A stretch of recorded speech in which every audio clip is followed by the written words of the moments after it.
यो गाइज आज हामी बाहिर हेर्न आएछौँ देख्न सक्नुहुन्छ यो बहिनी हो तिम्रो नाम के हो भन त अनि तिम्रो नाम के हो भन न अनि हामी बाहिर हेर्न आएछौँ देख्न सक्नुहुन्छ हाम्रो बाख्रा चाहिँ एउटा अनि ऊ त्यहाँ फेरि बहिनीहरू खेलिरहेको हामी चाहिँ अहिले बाख्रा हानेर उता लग्दैछौँ आधा बाख्रा चाहिँ वहाँ चढिरहन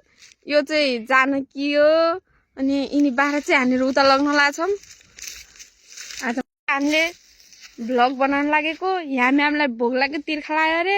हामीलाई पनि लाग्न त लागिसक्यो तर यसको जस्तो लागेन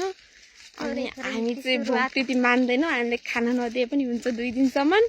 केही छैन हामी कन्ट्रोल गरिहाल्छौँ तर यो चाहिँ गर्नु सक्दिनँ बिचारी भोक लागिन कति पातली भइसक्यो खानै नखाएर जल्दी भूख लगता है बहुत भूख मान्ती है तो बाबाई भुक्कडै भुक्कड बनाइदिए यार मोमो चाउमिन पाए पनि गाइस यस्तरी खान्छ यसले बाबाई यो जति कोही खान सक्दैन हो माइ गॉड देख्न सक्नुहुन्छ गाइस एउटा बहिनी लोट्न लाइदी फेरि ती स्टाइल गर्ने गरे यिनीहरू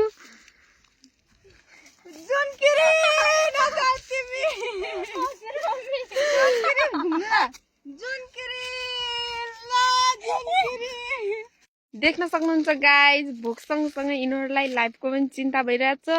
तर म चाहिँ अहिले 12 को एक्जाम दिने हो तर मलाई एक्जामको केही टेन्सन छैन यिनीहरूको त रिजल्ट आइसक्यो पास पनि भइसक्यो मेरो त एक्जाम पनि आएको छैन गाइज अब 14 गतेदेखि एक्जाम छ केही छैन एक्जाम दिन्छ पास भए ठिकै छ हेर्नुहोस् गाइज हाम्रो बाख्रा यति मजाले चढिरहन् तर यिनी चाहिँ हाम्रो बाख्रा होइनन् हाम्रो बाख्रा यतातिर चढिरहन् मेरो बाख्रा त एउटै छ गाइज तर पनि हेर्न आउनुपर्छ केही छैन उयो जानकीले हाम्रो बाख्रै हेर्दिन त्यही भएर अब के गर्नु एउटा बाख्रा भए पनि हेर्न आउनुपर्छ